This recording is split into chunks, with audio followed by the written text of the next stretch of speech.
দৃঢ়তা এবং প্রতিজ্ঞা। আর সবর শব্দটি দিয়ে এটাই বোঝায়। এই মানুষগুলো পুরস্কৃত হবেন তারা যে দৃঢ় প্রতিজ্ঞা দেখিয়েছেন তার জন্য। তারা এর জন্য প্রতিজ্ঞাবদ্ধ ছিলেন। ওয়ায়ুলাক্কাউনা ফিহা তাহিয়াতান ওয়া সালামা, তাদেরকে সেখানে অভ্যর্থনা করা হবে অভিবাদন ও সালাম সহকারে। আল্লাহ তাদের জন্য অভিবাদন প্রেরণ করবেন।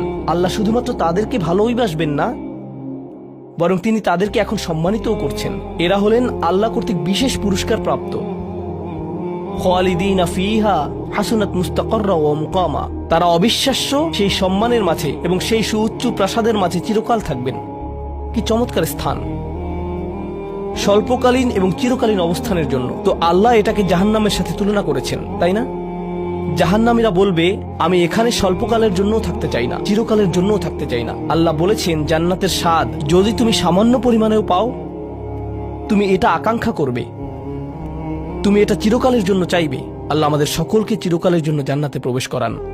আমরা সর্বশেষ আয়াতে এসেছি।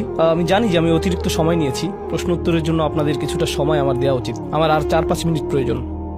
শেষের এই আয়াতটি গভীর তাৎপর্যপূর্ণ। এই সূরাটির শেষ আয়াত, এটা এই অনুচ্ছেদটিরও শেষ আয়াত। এই তালিকা যা আপনাকে বিশেষ মর্যাদা সম্পন্ন করবে তার সাথে এর কোনো সম্পর্ক নেই। আয়াতটি কুরাইশ এবং গোটা মানব জাতিকে উদ্দেশ্য করে বলা হয়েছে। আর রাসূলকে বলা হলো যে কিভাবে সৃষ্টিকর্তার নৈকট্য অর্জন করা যাবে। এই তালিকা যেহেতু এখন প্রদান করা হলো, তাহলে আর সমস্যা কোথায়? কুল মা ইয়াবাউ বিকুম রাব্বি লাউলা দুআউকুম ফাকাদ কাযাবতুম ফাসাউফা ইয়াকুনু লিজামা। এই আয়াতটিকে ব্যাখ্যা করার বেশ কয়েকটি দৃষ্টিভঙ্গি রয়েছে। আমি সরলভাবে এর কয়েকটি আপনাদের সাথে শেয়ার করতে চাই। সময় স্বল্পতার কারণে আমি ভাষাতাত্ত্বিক আলোচনায় যাব না। আমি শুধু অন্তর্নিহিত অর্থগুলোর সহজ বাংলা বর্ণনা করব। আল্লাহ একদিকে বলছেন, আল্লাহর সম্মুখে তোমাদের কি গুরুত্ব আছে, আল্লাহর সামনে তোমাদের কি মূল্য আছে, তোমরা কি মনে করো, তোমরা যখন আল্লাহর সামনে উপস্থিত হবে কি মূল্য তোমাদের থাকবে। মানব জাতি হিসেবে তোমাদের একটা মর্যাদা দেয়া হয়েছে যা অন্য কাউকে দেয়া হয়নি। দুআউকুম, তোমরা নিজেদের ইচ্ছায় আল্লাহকে ডাকতে পারো। আল্লাহকে ডাকতে হলে তোমাদের নিজস্ব ইচ্ছা শক্তিকে প্রয়োগ করতে হয়। পাহাড়, গাছ, পাখি, তাদের কোনো নিজস্ব ইচ্ছা নেই, তারা আল্লাহকে ডাকতে বাধ্য। ওয়া ইম মিন শাইইন ইল্লা ইউসাব্বিহু বিহামদিহি ওয়ালাকিন লা তাফকাহুনা তাসবিহাহুম।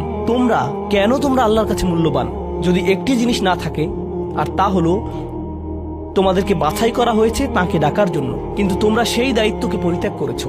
ফাকাদ কাযাবতুম, আল্লাহকে ডাকার এই আমন্ত্রণকে তোমরা মিথ্যা সাব্যস্ত করেছো। ফাসাউফা ইয়াকুনু লিজামা, এই শাস্তি তোমাদেরকে পরিত্যাগ করবে না। এটা হবে এমন জিনিস যা থেকে তোমরা মুক্ত হতে পারবে না। এটা প্রথম অর্থ।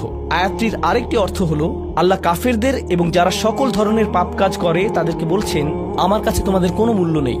আর তোমাদের এখনো টিকে থাকার একমাত্র কারণ হলো তোমাদের মধ্যে কিছু মানুষ রয়েছে যারা এখনো আমাকে ডাকে। পৃথিবীর বুকে এখনো কিছু ইমানদার রয়েছে